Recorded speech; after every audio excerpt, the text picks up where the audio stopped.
Welcome to the Holy Spirit's Curriculum of Joy podcast. My name is Wanaka Overhuber and I'm your host. My guest today is Jim Marshall. Welcome to the podcast. Thank you. Glad to be here. I like to start with a question which you can take your time to answer as long as you like. If you answer it shortly, then you'll get more questions from me. That's the only consequence. Okay. So, how did you come to see the world the way you do today? Well, first I should tell you, I started school at the age of 3, and I've been involved in education my entire life until this very day. So that has had a major impact on me and led to me becoming a polymathic intellectual. Also, I've been meditating for over 40 years, which had a major impact.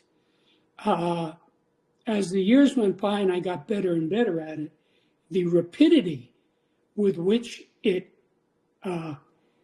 impacted me increased. So it just got faster and faster. So the combination of my education plus the meditation really made me who I am. So I really am thankful to my many teachers.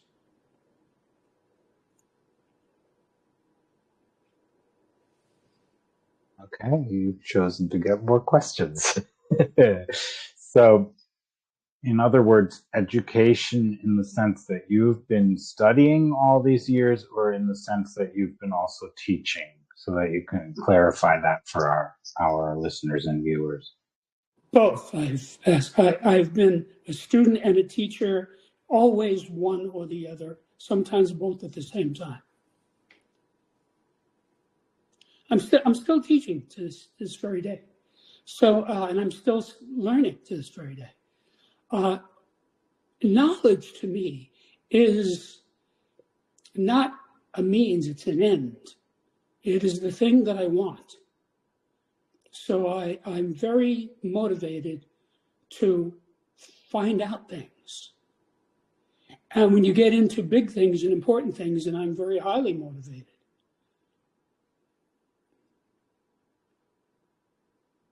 Have you heard the differentiation that is used about knowing and knowledge, the difference? Why don't you give me your version of it? I'll be happy to hear it.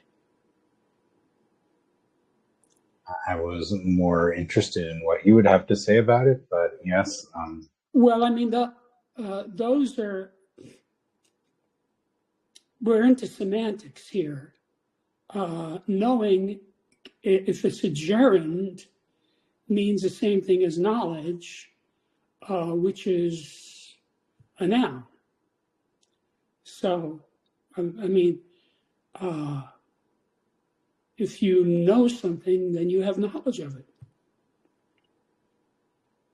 But it's a very, very big word, in my lexicon, and it is the strongest word. It's stronger than understanding, and it's certainly stronger than opinion or belief.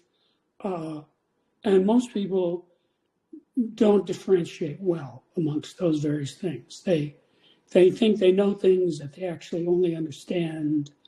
They think they understand things that they only believe, and so forth. I'm pretty clear about parsing things like that. Speaking of the difference between knowledge and the sense of having information stored and being able to reproduce it, and the experience of something as being real from your own experience.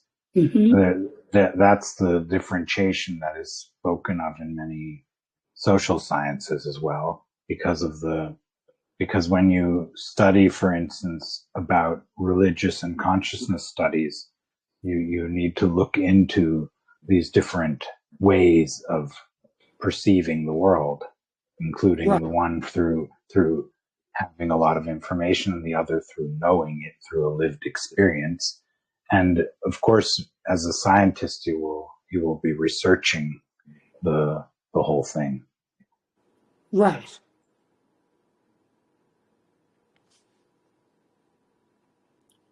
I'd like to tell you about Septemics. Go ahead. Tell me something. Well, I am the discoverer of hitherto unknown natural phenomena which greatly aid in the understanding of people, from which I constructed a revolutionary practical philosophic system called Septemics, and published it in the book Septemics Hierarchies of Human Phenomena. Septemics is a philosophical science based on the fact that many phenomena related to humans occur in a sequence of 7 levels. Literally, the word septemics means of or pertaining to 7. Septemics comprises a collection of scales or sequences, each of which breaks down various human phenomena into a hierarchy of 7 steps. There are 35 such scales, each of which is unique, and together they span the spectrum of human experience, by which I mean any problem, dilemma, difficulty, situation that any person has that has anything to do with people can successfully be analyzed by Septemics, at least one scale, usually more than one scale. So this is very useful in helping people understand people, both themselves and others. Yeah, there is a long tradition going back many thousands of years Right. of scales of 7. So this Right. is so including the chakra system, the main chakras that are also seen as 7. Yes.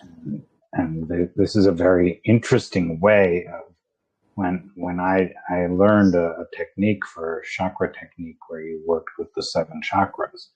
And so you actually can analyze a lot, but it's actually about getting to know oneself better or each other better. So it's not really analyzing. It's more like looking into what's going on and then shifting things in a direction that feels more harmonious or is more harmonious to each individual. So yeah, it's a very interesting thing. And yes, you can go through the chakras, and it also says depending on which chakra you're looking at the world through, you'll have a totally different experience. And of course, if there's blocks within that, then those will show up as well in the way you see the world and the way you experience things. So yes, removing those blocks or enabling the flow is very important. When I read about a little bit about what you were describing as septemics, you were saying you can't jump levels. You have to take care of the lowest first and then move on. You can't just move like that. So it's a very, very, yeah, in the chakra system, it is wonderful if your lower chakras are taken care of, right? It's much better for everything else. But yes, you can shift between the chakras, even if they're blocked in various ways. So that's different from what you were describing in your description of your work. Now, maybe you would like to share a little bit about why is that different and why you came to that conclusion? Okay. Well, first of all, I'm cognizant of the ancient texts in which 7 is an important number, and I've studied the chakras and many other things like that. I mention it in the book, the background to this. But let me tell you how I discovered this, because that will really reveal what this is about. The story really started when I was accepted into engineering school at the age of 16. Now, of course, I thought at the time that I would be engineering physical things, such as airfoils, motors, gears, electrons. But by the time I had my bachelor's degree, it was clear to me that I wanted to engineer the human psyche, because it is the area of greatest unknown, of greatest mystery, and more importantly, it is the area in which we as a race are failing miserably. 95% of the problems in industrialized society are because people don't understand people. Don't understand the wife, don't understand the son, don't understand the boss, don't understand the next door neighbor, et cetera, et cetera, et cetera. And so Septemics actually solves that problem across 35 axes. So let me tell you how I got to it. I had a long career as a human development engineer, working one-on-one with hundreds of clients of every description to help the client attain greater enlightenment, harmony, understanding, ability, et cetera, whatever the person wanted to attain. And of course, all my clients improved as a result of our interaction, but I started to notice incidentally that I could predict the outcome of the session. Now, I never told this to anyone, but I made notes. And as the decades rolled by, it became obvious to me that the client would be at a specific level on a specific scale that I had previously observed and recorded. And as a result of our interaction, he would go up to the next level. Now, this happened thousands and thousands of times over a 40-year period. Every time it occurred, it verified my hypothesis. And nobody even knew what that hypothesis was. So not only did they not know what I was doing or how I was doing it, they didn't even know how I was parsing the information. So this was actually useful to me scientifically, that they had no knowledge at all about this, and yet manifested it. And then, of course, as soon as I would step outside of the session into the real world, I would see exactly the same phenomena from people who didn't even know me. They would manifest exactly the same things.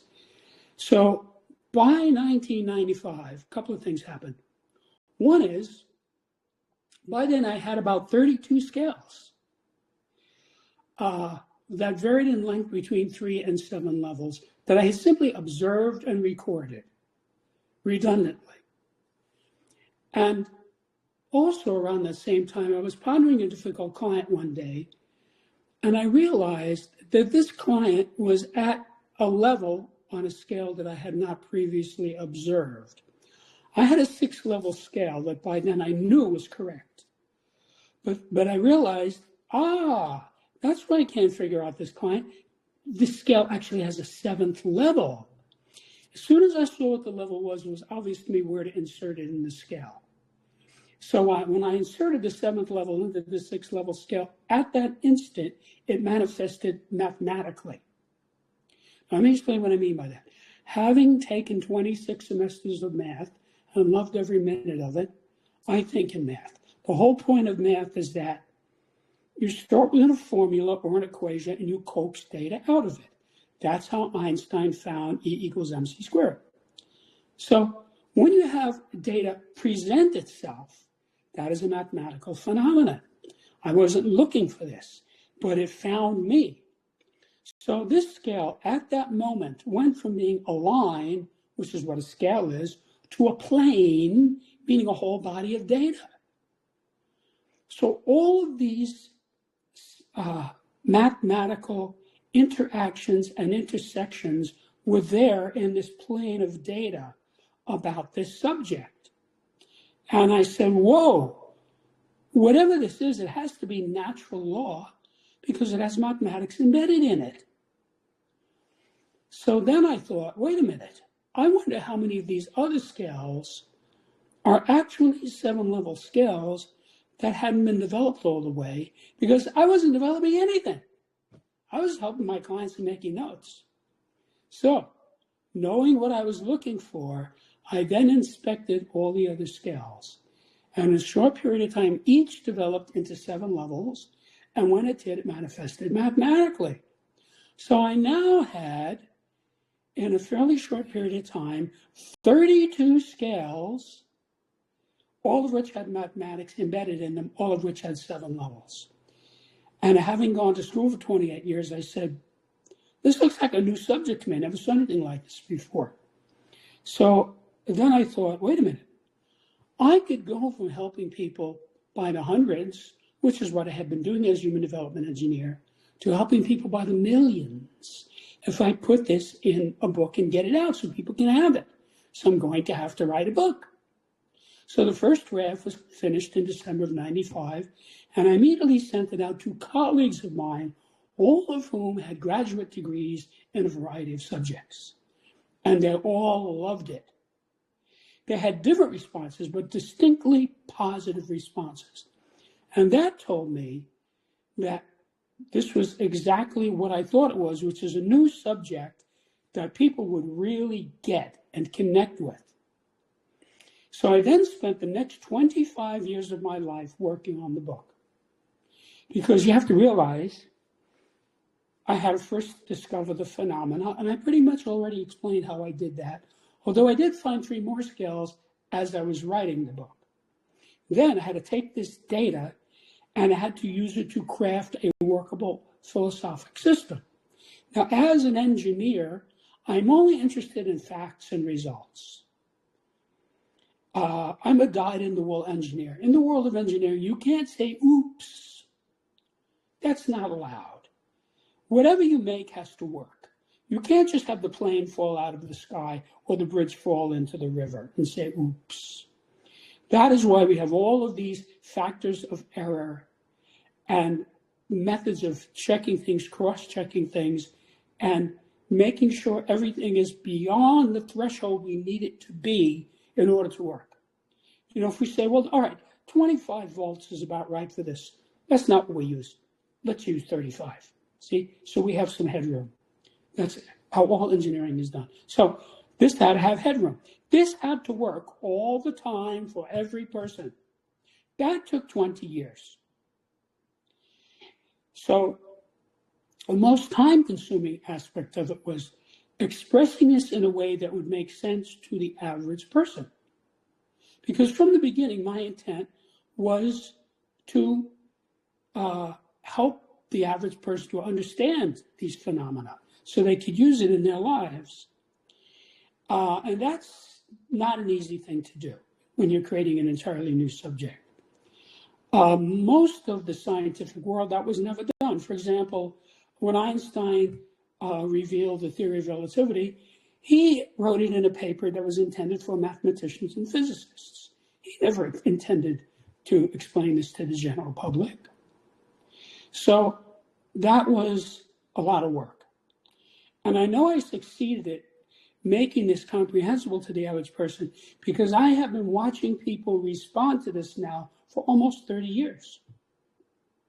People get this. They look at it and they get it. Guy opens the book, he looks at the scale and says, oh, this makes sense to me. Yeah, I see. And I have to tell you, in these 30 years, nobody has ever said to me anything like, I don't get this, or this doesn't make sense. That has never happened. What they usually say is, wow, this is cool. Now I understand my mother-in-law, or whatever it is. So,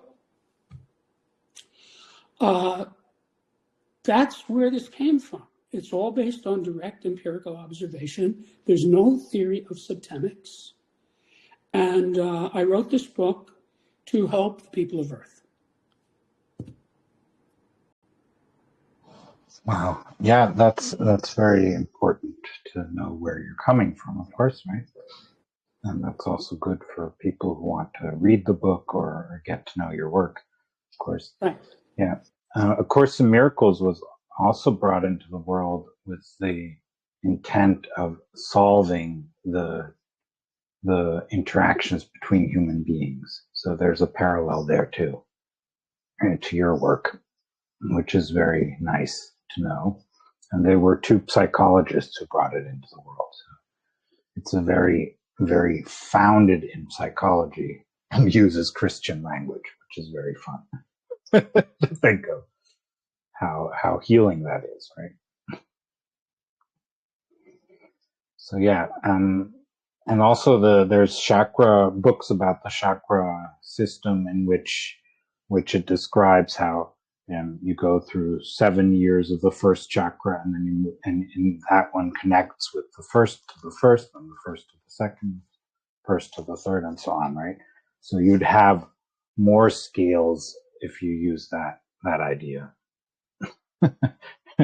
Because it's 7 times 7, right? It would be 49. So that would be in more scales. But anyways, and then it would return to going through that system again. So you'd have 49 years that you go through the system, and then another 49 if you went through it again, in which it would go deeper, right? So I think that's interesting when you speak of septemics and you have 35. So I don't know if it means that you'd be able to find more, but that's a system that I read about. So yeah, very interesting. Well, I'll tell you, first of all, I have invited people to, if they think they found another scale, let me know, and I'll include it. But nobody has ever come up with another scale. Now, do I think there are other septemic scales? Strictly as a speculation, there probably are. I just haven't observed them yet. But what I do know is that this spans the spectrum of human experience, because people keep telling me this covers everything, which is why I know that anything having to do with people, this will help you to analyze it. It's not like it only works in certain contexts. What I'd like to do, if I may, is tell you the names of the 35 scales, because then you know exactly what subject matter is addressed in the book. May I do that?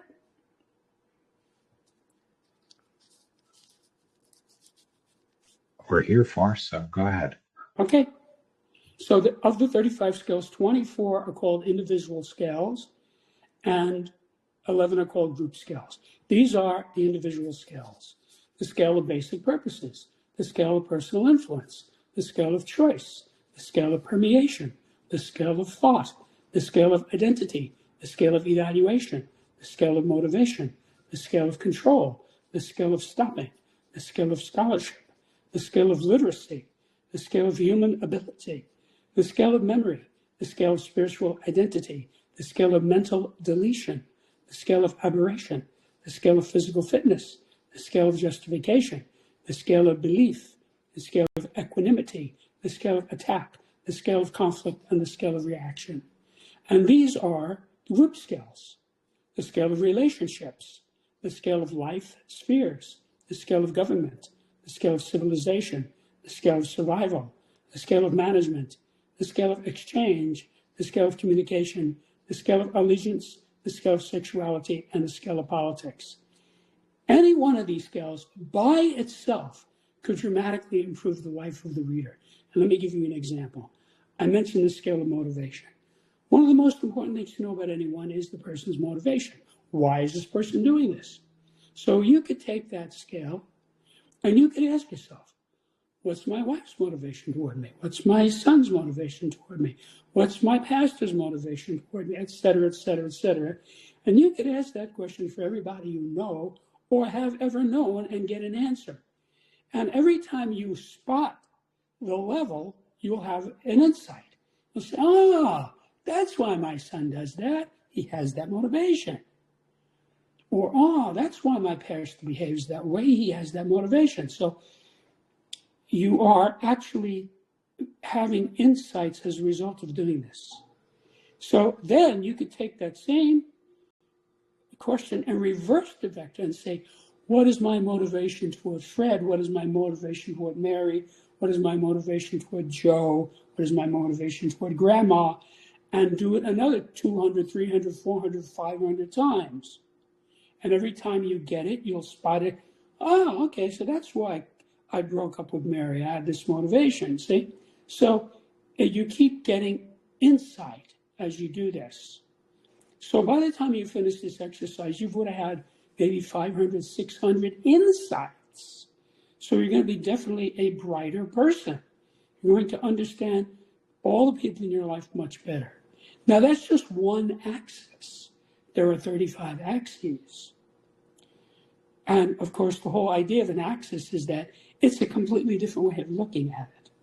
You can't tell anything about scale A by studying scale B. They're independent. And so you have to study them as they are in the book, explicated in the chapters. They're quite unique. But that's good because as a result of them being 35 unique scales, it spans the spectrum of human behavior. As many people told me, nothing is left out. Actually, there's a tremendous amount of overlap. And what I mean by that is,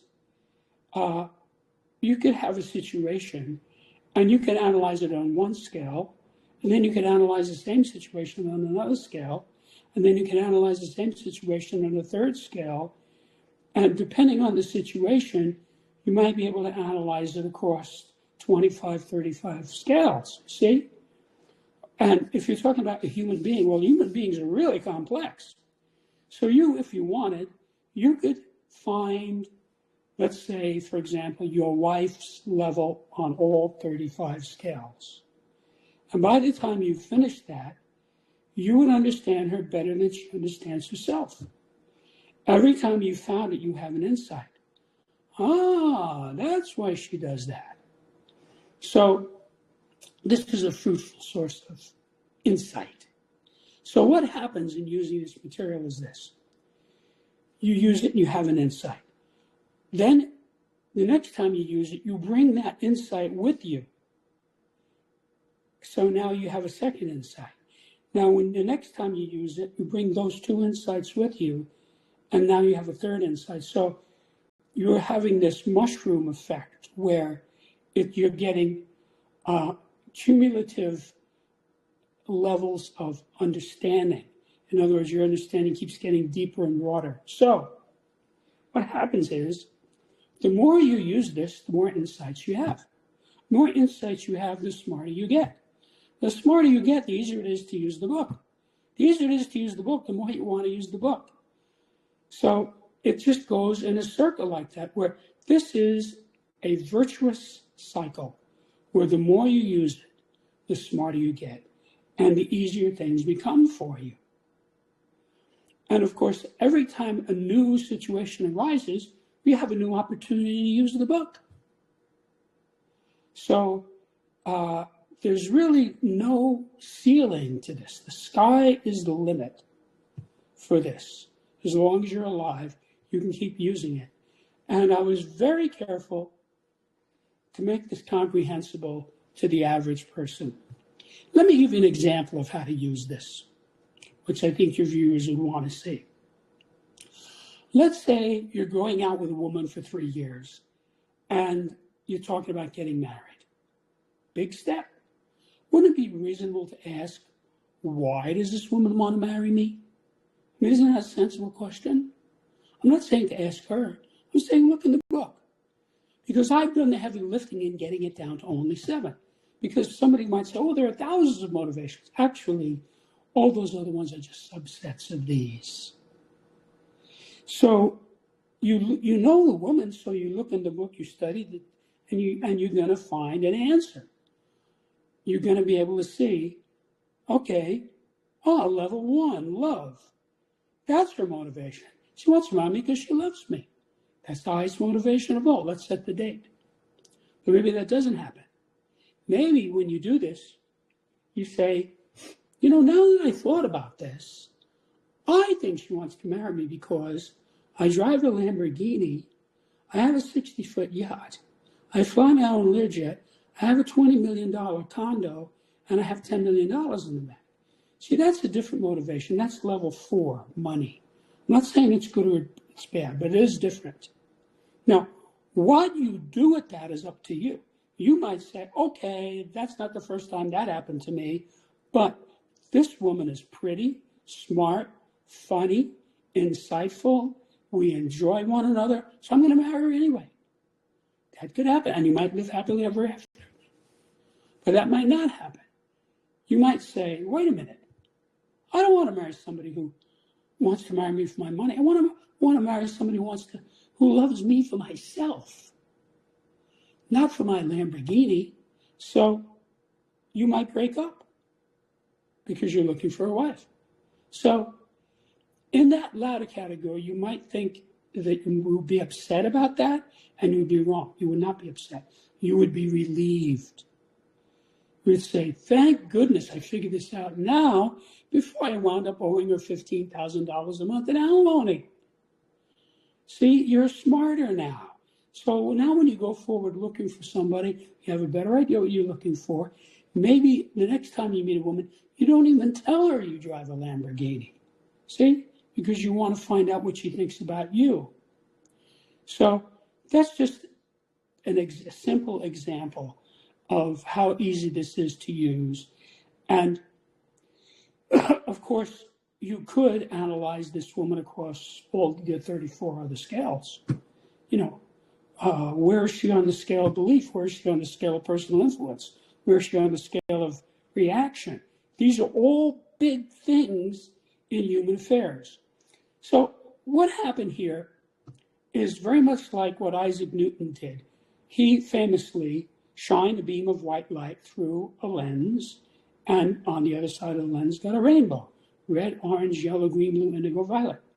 Now, note that whenever there's a rainbow, it's always red, orange, yellow, green, blue, indigo. There is no variation to that. It is a hierarchy. Okay, so as the light slows down, we get another color.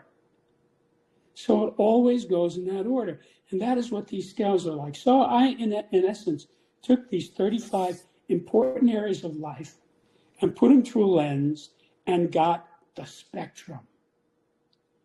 So there's a whole spectrum. So every person is at some level on every scale. And that's important to know. It's not as if you don't know if the person is on that scale. He's there. It's up to you to figure out which one it is, and it's not that hard to do. So this is like a blood pressure. You have a blood pressure. I don't know what it is, but in case you haven't noticed, every time you go to a doctor, for whatever reason, doesn't matter why you go, they always take your blood pressure. You know why? You have one and they don't know what it is. So that's what this is. Somebody walks in the room, I know he's at some level on all 35 scales. Now for me, having used this material for decades, it's not hard at all. I can just look at the guy and say, oh yeah, he's at that level. And it informs me. And that is why I can absolutely guarantee to any reader that this book will save you from catastrophes, dilemmas, bankruptcies, divorces, indictments, fistfights, etc., etc. Because when you run into these people who are at or near the bottom of the scales, you spot them and you say, whoa, I'm not going to get inveigled in this. This is going to be a train wreck, see? You spot it. So, for example, Adolf Hitler is at level 7 on the scale of basic purposes. His objective was to destroy. And I can tell you, as a serious student of military science, when I figured that out, it dramatically changed my understanding of World War II. Because he did all kinds of things that made no sense at all. That is well known. But now I know why. Because he was destructive. So he wasn't just destructive to the Allies, he was destructive to Germany, to the Wehrmacht, to his own family. That's what you get from somebody like that. Now, if the people of Germany had this book in 1933, the Nazis would not have gotten 37% of the vote, which was a plurality at the time. They would have gotten some votes, maybe they would have gotten 20%. That 20%, excuse me, would have consisted of psychopaths, sociopaths, narcissists, professional criminals, crazy people, ignoramuses, racists, and so forth. But that's not 37%. So this is really useful, and it works on upscale people too. You meet somebody, excuse me, and you observe this person is high on this scale. This person is high on this scale. This person is high. Oh, this is an upscale person. This is somebody I want in my life. So it's very useful. Any questions? Well, it's a very interesting prospect because there's so many works out there that claim to solve all our issues, right? And so the question is, the choice is huge, right? And your book is one of them, right? Of many, and you say it's based on science, which is a great thing, right? And there's and others are based on this or on that, whatever they base it on, right? There's many different ways, right? Some people have been through near-death experiences and come from there and have an amazing insight for us, right? Right. So the beauty of it is that we have a whole lot out there and a lot of different ways of approaching things. So I would like to ask you about the idea that also comes from psychology. Charles Tart spoke about how every state of mind would need a science of its own. What do you think about that? Well, I think he was anticipating Septemics. The way I explain this is to people who don't know anything about it is Isaac Asimov in the Foundation trilogy posited a future in which a science of mind existed that enabled one to predict the future. That is what Septemics is. Because the subtitle of this book is Analysis, Prediction, and Management of Human Affairs. Because you can analyze the situation, you can then predict what's going to happen. And once you predict it, you're able to predict, you can then manage it. Because you can't manage something that's unpredictable. So this is really useful in managing human affairs. Now, obviously, that's not everything. Because this is analysis of human phenomena. It doesn't tell you how to write code. It doesn't tell you how to fix an automobile engine. It doesn't tell you how to repair an airplane. So those are different issues. But as far as understanding people, this is broad and deep. And some version of this book has existed for almost 30 years. And there are people all over the world using this. And I've spoken to these people, and their minds are blown by this, about how big this is. This is big. One of the problems with this subject is it's so big that in itself creates some problems. For one thing, it does not fit into any pre-existing niche. I tried for years to fit this into some niche. It cannot be done. Believe me. It's like trying to get an elephant into a Volkswagen. Can't be done. And that is a problem because most people live in a niche. So they don't want to get out of their box and see this new thing. It's very hard to get someone to read a book on an entirely new subject, which is what this is.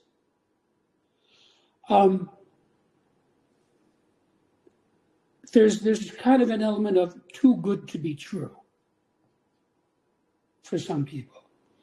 There is on the scale of belief, I mentioned the scale of belief, level 6 is cynicism, and level 5 is skepticism. So if you bump into somebody who's at level 5 on the scale of belief, he's a skeptic.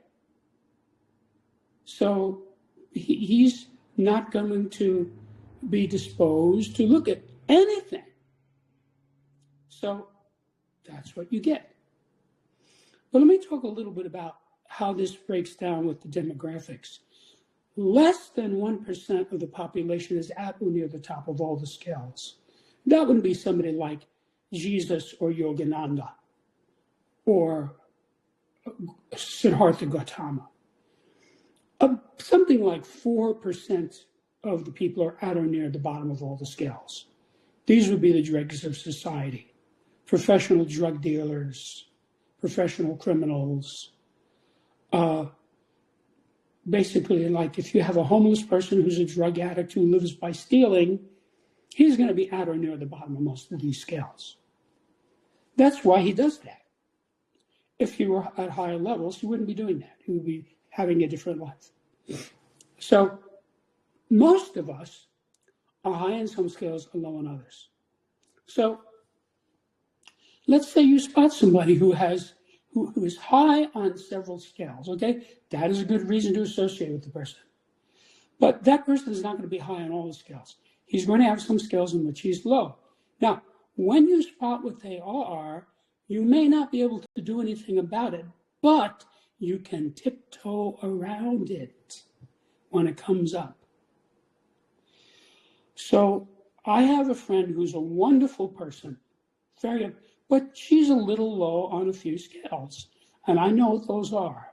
So when those things come up, it's not a problem for me. I just tiptoe around it, and everything is fine. It preserves the relationship. So I don't let the relationship crash and burn because I know that the person is a little downscale on that area. Okay.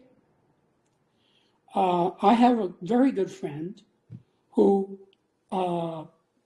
is very upscale in many ways, but he's what I would call a political extremist. So I know that. So when that comes up, I just tiptoe around it, you know. He goes into his tirade about Donald Trump or whatever it is, you know. And I say, okay, how's your son? Oh, my son is fine. He's living in Maryland now. Oh, really? Tell me about it. We're off that subject. So once you know the person's low area, it's like a vulnerability that you are forewarned about so you can get along with people despite that. Now, if you have somebody who's really at or near the bottom of a lot of scales, don't go around that person. So you have to realize this is a book for anyone who could read English reasonably well and wants to improve himself or others, or both. That would certainly include you. So now some people make the mistake of thinking, well, everybody wants to improve himself or others. No, that's not true. There's all kinds of people who don't want to improve themselves or others. Psychopaths and sociopaths and narcissists, professional criminals, serial murderers, corrupt politicians. There's all kinds of people who don't fit into that. I've actually calculated in my studies that about 50% of the human race wants to improve either oneself or others or both. So let me give you an easy example. Most people have kids, and most kids have trouble in school at some point. So the dad sees that Junior is getting C's and D's. There's a scale of scholarship. He says, Junior, come here, let me show you something. He opens the book to the scale of scholarship. Let's say Junior's 13 years old, right? He knows what a scholar is. He looks at it, and he's going to say something like, you mean there's a scale of scholarship? And the dad says, yeah, where are you on that scale? Guaranteed, Junior is going to want to know because he's having trouble in that area. So he's motivated. So what's going to happen is, in a matter of seconds, he will find a bracket. He'll say something like, well, I can see right away, I'm definitely not at level 1, 2, or 3. That's the top of the scale. I'm not good at this. That says, okay, so you got it down to 4. Why don't you read the text and then you can get it exactly. So Junior reads the text. Dad helps him as a tutor. And then, because Junior knows himself, now he knows the scale, he says, well, I can see now I'm at level 5. That's not so great. No wonder I'm having trouble in school. That explains X, Y, and Z. See, he's having an insight. And Dad says, well, you know, we can move you from level 4 up to level, from level 5 up to level 4. He says, you can? The dad says, yeah, it tells you in the book how to do that. Kid says, let's do it. So Dad works with Junior, just using the book, and makes him a better scholar, moves him up to level 4. So when the next report card comes out, he's got B's and C's instead of C's and D's. But all of this was done without hiring a tutor, without sending him to remedial classes, without invalidating him, without spending any money, et cetera, et cetera, et cetera. This is very user-friendly. And now the relationship between the kid and the dad is even better than it was before because the dad helped him. So there's some trust there. So now when the kid has trouble with something else, he says, Dad, can you help me with this? See? And Dad says, well, tell me about it. And he turns to the relevant scale. Right? So Junior says, I'm having trouble with my girlfriend. Oh, really? Well, tell me about it. See? So he gets the kid to look at the scale of relationships. Where is this relationship that you have on the scale? So you can look at it and say, scale of relationships? Never heard of this. That says, yeah, where is it? See? And he'll find a bracket. He'll say, well, I can see it's definitely not 1 or 2. I don't even understand those. So it's got to be, 3, 4, 5, 6, 7. That's just okay, read it. So he reads it. He comes back and says, okay, so I can see our relationship is a level 4. Well, that's in the middle. It's not great, And Dad says, well, why don't you work on moving it up to level 3? So Junior might then take the book to Gertrude, his girlfriend, and say, take a look at this. I emphasize never tell anyone the level of any living person on any scale. It's counterproductive and unethical. And I'll explain why. First of all, as I said, every time you correctly find a level, you have an insight. That's the whole point of this. So you don't want to take that away from the person. You want the person to have that experience. He looks at it and says, oh, I can see why my mother's a control freak. She's at level 6 on the scale of control. See? And he's saying, now I understand why she acts like that. It's an insight. So now his relationship with her is a little bit better. You don't want to take that away. Another thing is, people don't like to be evaluated. You know how the wife goes to the husband and says, you know what's wrong with you? You're not ambitious enough. You need to get a second job and make more money. That's not helping him. That makes him think about getting a divorce. What she should say is, Fred, look at this book. This is a really helpful book. Really? Yeah, take a look at it, see? As he gets to certain places, oh, I can see how this is affecting my work, see? And he finds his level, he has an insight, and he can then move himself up to the next level. So never tell anyone. This is not about judgment. It's not about a one-upmanship. It's about having your own insight. So when people learn about this, they necessarily share it with others. Guy's not going to keep it to himself. So the guy reads this book, and he sees his wife is having trouble with something. He says, take a look at this. Where are you on this scale? See, she looks at it. She'll go through the same process. She'll find a bracket in a matter of seconds, and she'll read it, and she'll find, oh, I can see I'm at this level. And she'll have an insight. Ah, that explains X, Y, and Z. See, that might solve the problem right there. But even if it doesn't, she can then move up to the next level. Because, as you referenced earlier, it's impossible to skip a level. Impossible. Just as in the rainbow. You cannot get to yellow without going through orange from red. So if you're on the first floor and you want to go to the 5th floor, one way or another, you're going to have to go through the 2nd, the 3rd, and the 4th, whether you take the elevator or the escalator or the stairs. So this is actually a good thing, because since you can only move to an adjacent level, you move up, like from 4 to 3 if you're improving, you move down from 4 to 5 if you're deteriorating. This narrows your purview. So when you find your level, you focus on the next level. You know exactly what to do. This is monumentally important, more so than would be obvious at first blush, and I'll tell you why. I have solved the gradient problem that has bedeviled mankind for 6,000 years. And let me tell you what I mean by that. Most people have problems, dilemmas, difficulties, situations that they don't know how to resolve. It's unsolvable for them. 99% of the time, it's because they don't know the gradient. The trick to resolving anything is knowing the gradient. So, I've worked as a trainer. Somebody comes to me and says, Jim, I'm 100 pounds overweight. I can't fix this. Will you help me with this? Sure. So I'm not going to give this guy a 100-pound barbell and tell him to lift it or just tell him to go out and run 5 miles. That's malpractice. I need to find the gradient. I need to talk to him, see, and I'll make a guess.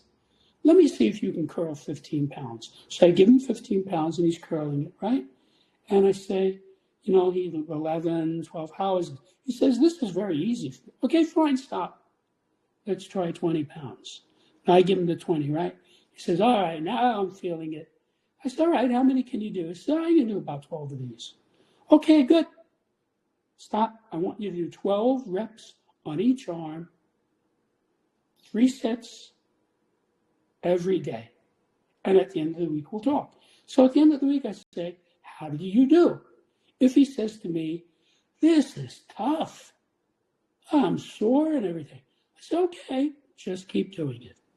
If he said, I think I can do more reps now, I say, great, let's see how many you can do. See and try to up it to maybe 14. So it's finding the gradient. Every good coach, facilitator, therapist in the world understands that human development must be done on a gradient. That is what I did for my clients for 40 years. I find where the person was at, and I would move him up to the next level. So that is why you cannot make a couch potato into an Olympic athlete. There are too many intervening levels. That's why crash diets and crash exercise programs don't work. It has to be done on a gradient. These scales are the gradients. So let's say you take equanimity. There are 7 levels of equanimity. Every person is at some level on that scale. So you find the person is, let's say, at level 4. That will explain a lot about him. And then you can try to get him to move to level 3. Now, how long it takes, what he has to do, those are wild variables because every person is different. Every situation is different. So you might have somebody who moves up to the next level in 2 weeks. Another guy might take him 2 years. But the point is you can move up. And the reason for that is if you're at level 5, you can move to level 4 because it's the next level up. See, if you're on the 3rd floor, you can get to the 4th floor. You just go up the stairs.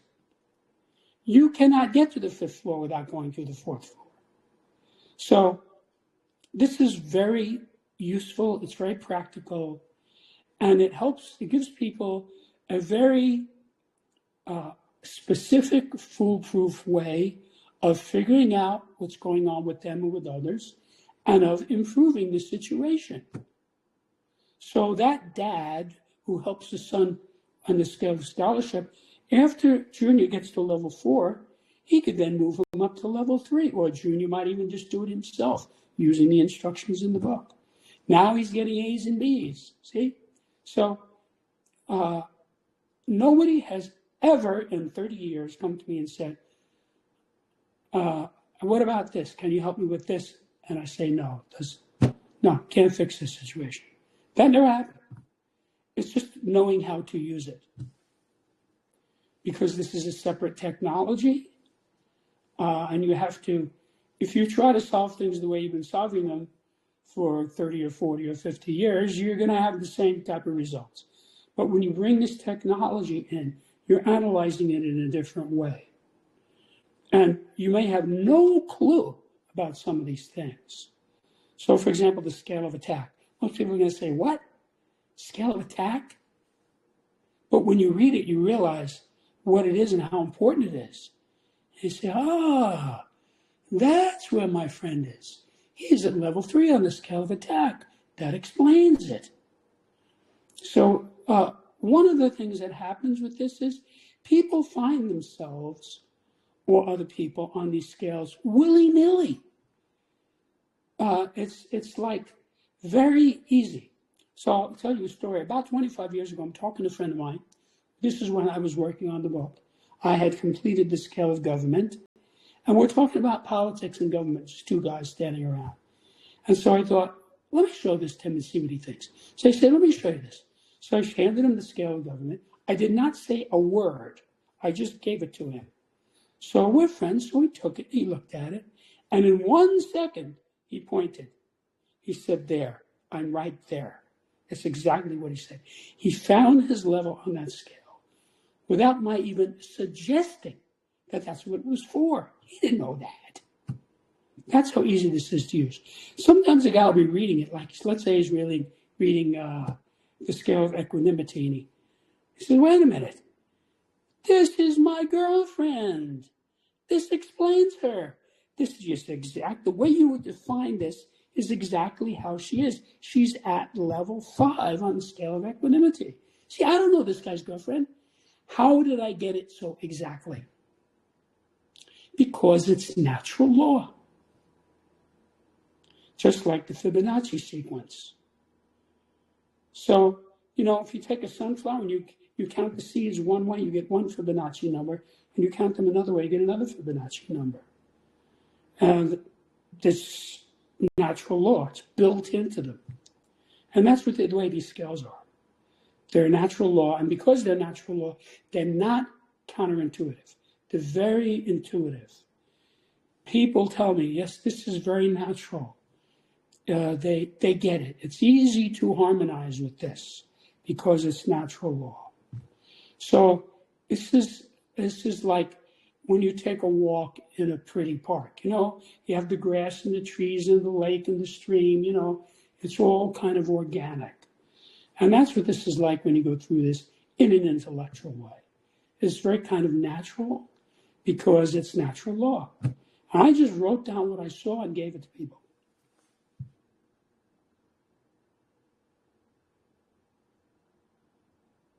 Yeah, this is of course very important in education, the idea of moving from where you're at to the next level. Because I'm in early childhood education, we also have that idea that you observe and then you discover where the child is at and where its interests are at, and then you offer something that is just the next level, just a little bit more than what they're doing now. Right. And you don't offer them something that is way beyond it or something that's right. Impossible. So yes, the educators do have that principle as well. That's right. The good ones do. What they study. Yeah. And that's the same in early childhood education and certainly in schools and in universities as well. Of course, courses are not always built around that. So they often, okay, this is the course and you get in, and if you don't understand it, it's your problem. They have I remember at university, they had these knockout exams, right? And if you had to do them at the beginning, because you wouldn't be able to pass it easily because of the amount of background knowledge you would have for it. So if you actually took other courses before you did the knockout exam, you would pass it, right? Because you had all the background and all the other things available to you. So I think that's a very interesting thing that doesn't make sense, right? To put the level so high unless you're expecting people who have that background already. Then it makes sense to check, okay, are they valuable to this community because they have that level of understanding and knowledge. So the question here is, yes, it's a principle that is not always followed. And yes, I can understand what you're saying when you say, okay, if you don't follow those principles, it's probably not going to work, right? If you're going to try to go to a level of understanding that isn't possible to a person at, let's say, level 7, and you come with level 2, as you were calling it, or whatever, it won't make any sense to them, and they won't be able to profit from it in any way. But it's also another thing, the thing I was speaking about with Charles Tart, saying depending on where you are, state of mind you're in, it's a whole other science. Well, yeah, if you, that's not built up, but it's actually just the state of mind, which is but also that's described as different levels often, right? When you have, it's a wave in a certain length and so on, right? In the brain. And then it goes to a different one and so on. So yes, you can't just move from the lowest wave to the highest immediately, unless you're free flowing, right? You have all of them available because you need to be able to sing as well. So if you want to sing, you need to be able to move from a low sound to a high sound immediately. But that's something that you develop through study and through experience over time. So yes, when you're at level 7, I think you can actually play at all levels. Wow. But the other way around doesn't work. You do need to unmute yourself if you want to respond. It will be level 1 is the top. Yeah. You know, I've been tutoring. If you're at level 1. Yeah, if you're at level 1, you can move through all of them and understand them. Yeah. Generally, you don't want to because you don't want to go to a lower level. But I've been tutoring people since I was 14. I'm still doing it. And I get amazing results. And the reason I get such good results is I am not focused on the subject matter, and I'm certainly not focused on myself. I'm focused on the student. I'm watching the student. Does he know this? See, how is he experiencing this? Is he getting this? Does he really understand it, or is he just telling me he understands it? So that is the whole trick. So I have to develop a rapport with the student and really figure out what's going on with him. And then I say, okay, now he's ready for this next thing. Because the whole trick in human development is you don't want the person to be so challenged that he gets discouraged. And you don't want him to be given so little challenge that he's bored. And there's this little area in between where learning occurs. And so actually, what Septemics does, it gives you 35 pathways to success because I'm giving you gradients. So you just go in and find out where you are on that level, and then you work on moving yourself up to the next level. It's actually quite simple. Now, how much time it takes, how much effort it takes, we don't know that because every person is different. But it definitely is a very workable system because, as I said, every time you correctly spot anyone on any level, you have an insight. So you're a little bit smarter. So let's say, right, you want to evaluate your wife, right? So I wonder where she is on this scale. So you figure it out. Now I see she's at that level. That explains why she does this, this, and this. Now you go to the next scale. Where is she on this scale? See? But you're a little smarter now. You understand her better now because you figured out where she is on the first one. And so there's this cumulative effect where you just keep getting smarter and smarter. And that was not intended. That was just something I found empirically after this came out and people started using it. But that is how it works. So this is like a self-propelling thing. Where when people get into this, they just get more and more enthused about it because it works for them. Yeah, I figured out my mother-in-law. I didn't understand her at all. And I found it. So wait a minute now, where's she on this other scale, see?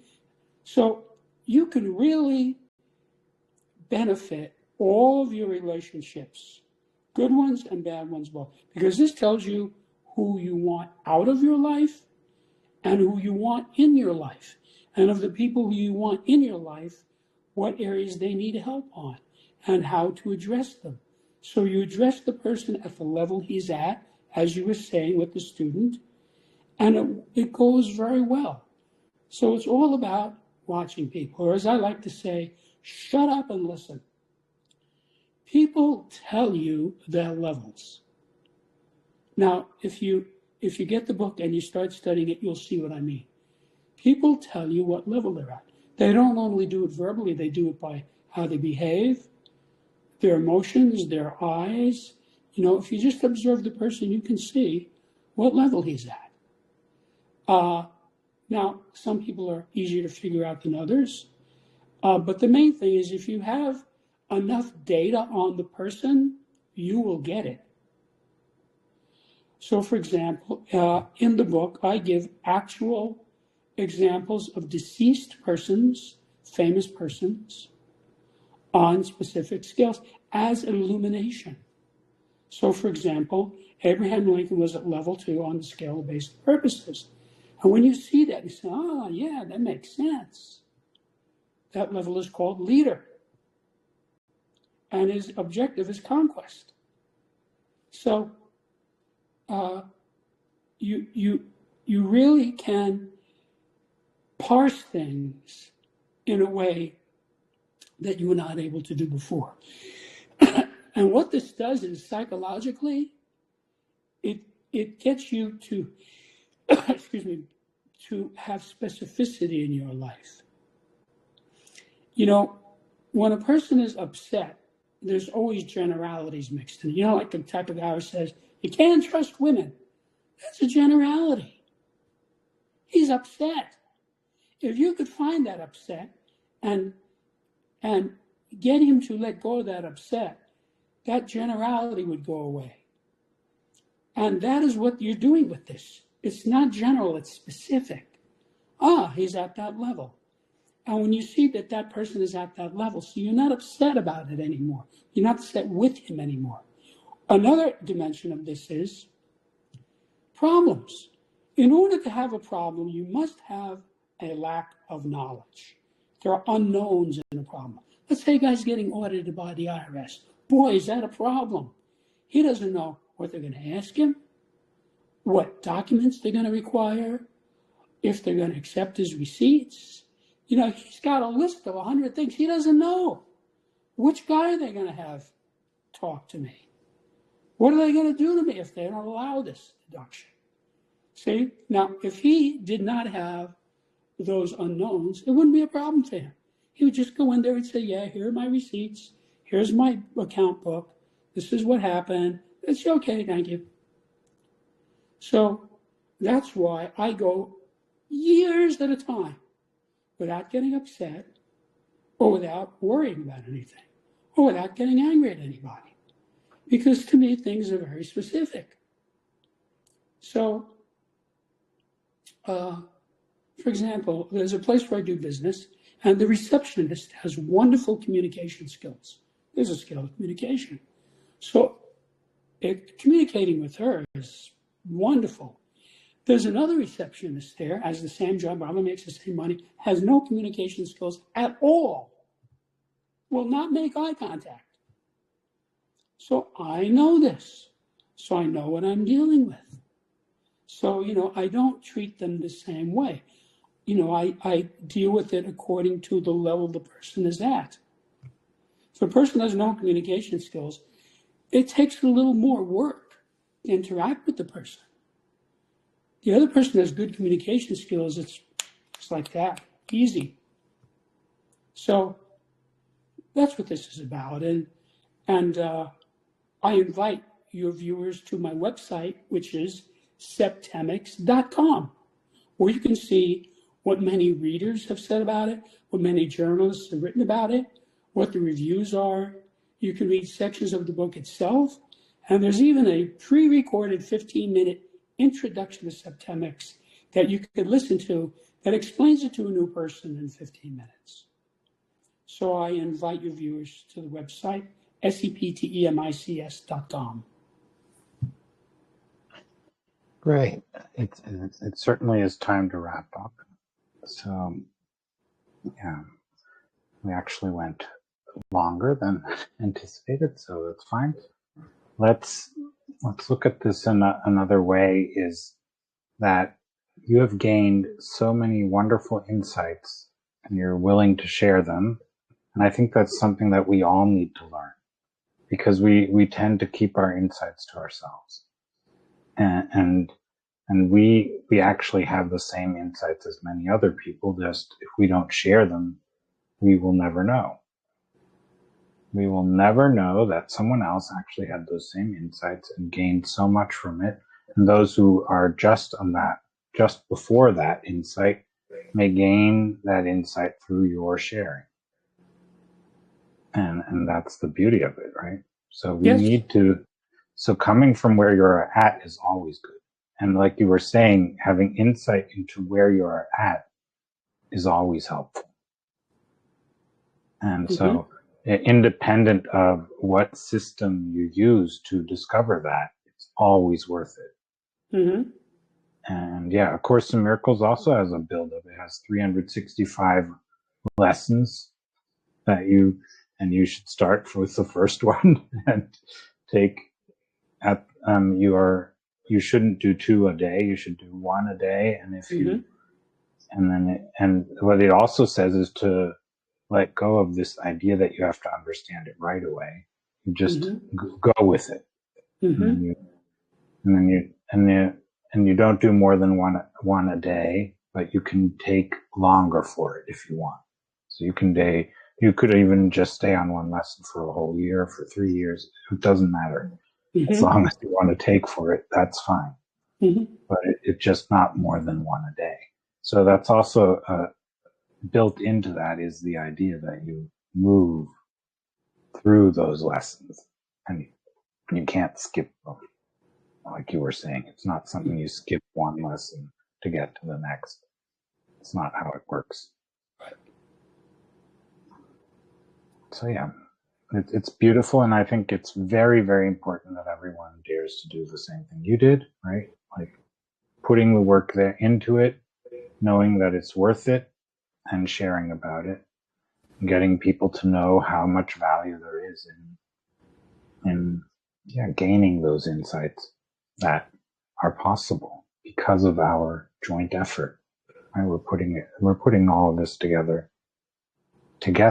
Where it's not just one, and we all have the potential to have the insights. We all have that built in us. Yeah, yes. And you like you were saying, you can reach level in your system. It's level 7, right? Level 1 is the highest level you can reach. Yeah, everyone is capable of getting there, but you can't skip the lessons. Or in A Course in Miracles, it says that it's one universal curriculum.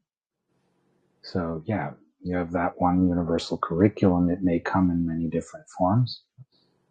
And you can learn from depending on which form you're going through, you will experience it differently, but the result is the same. You will have learned that curriculum by the end of it, whenever that is. And even at level 1, the insights go further. You will always be growing. It's not like it's over there. At least I believe that's true, that we always have more coming our way. And the way you were describing it, you've been gaining insights over the years more and more. It's accumulative. So, and it becomes more and more. So it's like a snowball effect or whatever you want to call it. Just gets more and more and more.